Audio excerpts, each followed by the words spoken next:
Hi there, and today we are going to look at the thermal imaging camera that is on the CAT S61. Now, if you recall the S60 that was released a couple of years ago, that was the major selling point of the phone, and remains one of the major selling points of the S61. There are some other new features, but the thermal camera is one of the key points. So this odd-looking bump on the top of the phone is where the sensors and technology for this is all housed. We have a thermal imaging lens at the top and a standard 16 megapixel camera underneath. And what we'll show you in a moment is that this camera takes a stream of the world around it, and then the thermal imaging overlays a heat map on top of that. So when you take a picture, you see not just a blob of heat and colour, but you also see a decent outline of what you're looking at. And there is the FLIR branding there. FLIR, the company, quite well known for making their own individual units. You can buy a FLIR unit that attaches to other smartphones. This is the only collaboration where it is physically built in to a smartphone and is part and parcel of the device's software. So it's fully integrated, and the teams at CAT and FLIR have worked together to make it a seamless integration. So the FLIR app is down here. You've also got a standard camera app, but we're going to be using the FLIR app. There's also FLIR Tools. I don't think that's installed on the device. You can download that from the Play Store. FLIR Tools allows you to play with some of the settings and edit pictures afterwards, produce reports and things like that, produce PDF reports that you can send off to people if you need to do that for your work or even just for fun. So the camera itself will hit here, and it takes a few seconds to load the software. There's a few clicking noises as this is wearing away, and then we get the overlay. So as standard, you get this kind of rainbow effect. There's not much information here just because I'm pointing directly down at this wooden surface. And just to show off quickly, if I'll run my hand underneath, and there we have that there. So we are now seeing the heat map of my hand, and you can probably see the outline as well. So when you take a picture, all that outline which is coming from the main camera will be shown. You can see quite a bit of detail. You've got the hairs on my arms. The grain of this wood, if you was to get closer, is available to see as well. And one thing over the S60 is the thermal resolution is actually twice as high as it was before. So we're up to 160 by 120 pixels for the thermal resolution, whereas the old one was only 80 by 60. So you get a denser and more accurate heat map. And the visible imagery underneath is now in high definition. Before it was only VGA resolution, so you get a much more detailed visible underlay to the heat map than you used to before. So quite big improvements. There's also a rise in the top end of the temperature. So the old unit only used to be able to do minus 20 degrees up to about 120 accurately. There's now a kind of a power mode here. So as standard, you're still looking at minus 20 to 120. If you press this button here, this flame icon, and turn that on, it refreshes. The colour map has changed on here. It's now going to give a more accurate reporting up to about 400 degrees Celsius. So if you're in really hot environments and you want accurate reporting, you hit the flame button, and then you get that. But if you're in a more standard environment, you don't need that on, because you'll get much finer accuracy in the minus 20 to 120 range with that off. Now there's quite a few heat maps you can use. So this is the standard mode, which I believe is called lava. No, sorry, it's called iron. There's white hot, black hot, rainbow, lava, arctic, a night vision style, and a coldest and hottest. So they all give a different style of heat map, and depending on your environment, what you're shooting, if you're trying to find an animal or a broken transistor in a board, or if it's very dark outside, one of these will probably be better than another. So for instance, the night vision style is generally better in a darker environment. It doesn't improve the visible quality, it isn't a true night vision, but the colour overlay is better in dark environments for picking out some of the heat. So you may see here the ends of my fingers look quite a bit hotter than the rest of my fingers, and if I turn my hand over, you'll see the patches in my palm are hotter than the rest of the underside of my hand, and that is more obvious with this overlay than it was on the iron overlay we were using earlier.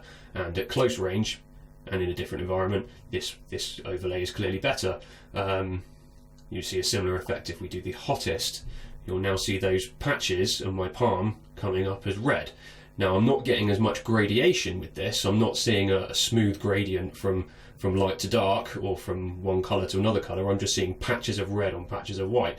That can be useful, as I said before, if you're looking for something bust on an electrical board, then that spot of red will jump right out at you while everything else is cold, and lead you right to the source of a problem.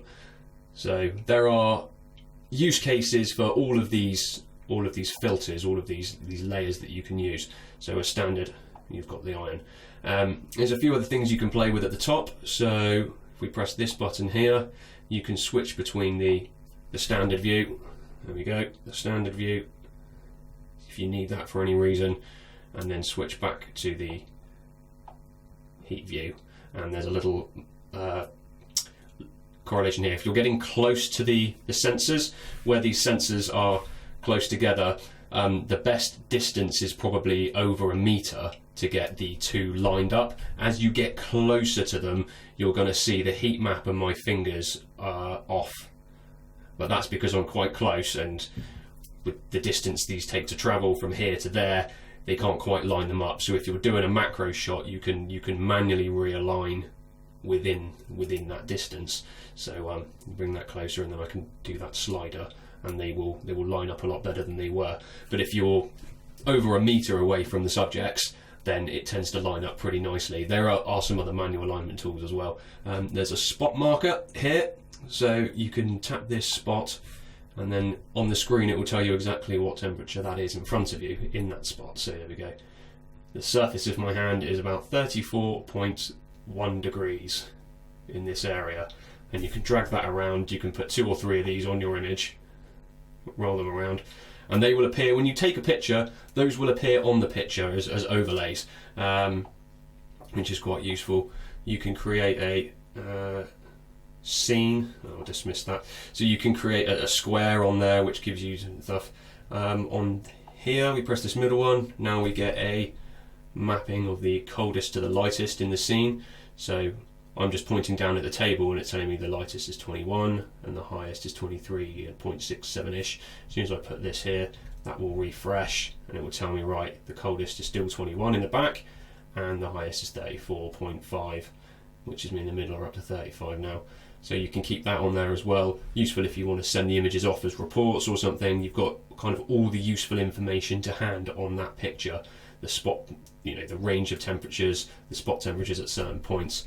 There's a few other modes. So if we press the modes down here, standard photo, you can do video shooting as well. The background imagery I don't think is HD in video, but it still uses the high resolution thermal that it used to. And there's a time lapse, so you can set this up, tripod it, set it up, and allow it to take snapshots at certain times and then run those in a time lapse. There is also meant to be a Facebook Live feature. This was in the app a week or so ago when I was testing the phone, and since an update it's been removed. It will be coming back, so it might not be there at launch, but updates in the future will return Facebook Live streaming to it, but they're clearly working out some software kinks with that.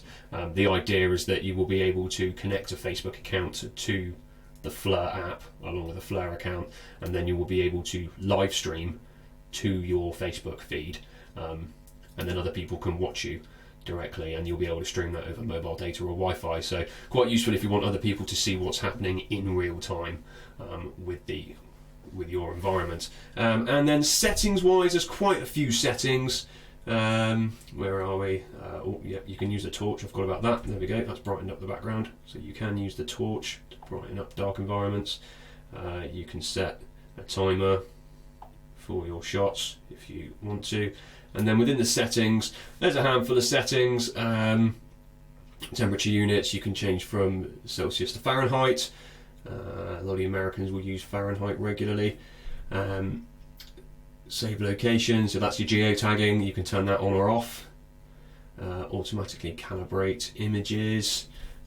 usage statistics, that's to send info back off to FLIR. If you don't want that going off, you keep that off. A reset. And an imagery alignment, this is useful, as I said, you've got the overlay and the FLIR lamp trying to line up. If for whatever reason you're within your normal operating distance and that isn't lined up as it should be, you can realign here. And then there's a full reset as well. So a handful of settings just to help use it. And some examples of images that I've taken, just briefly with the phone with my time. So here is a night vision shot of my cat next to my shoes in the conservatory. You can see the heat map. Now there's no indication of temperatures on here, so this is just a blank shot I've taken with the filter. You can then edit once you've taken a picture. You can tap the edit button up here, and you can use some of those same tools that were in the live shooting. So I've now got the temperature marker, 17.1 in the coldest. The cat's the hottest part, so the surface of her is 28.6, and I can do some spots on there like I did before. So you can edit those afterwards and save a new version with your temperature ranges and with your spot temperatures. So we'll click back and we'll discard those.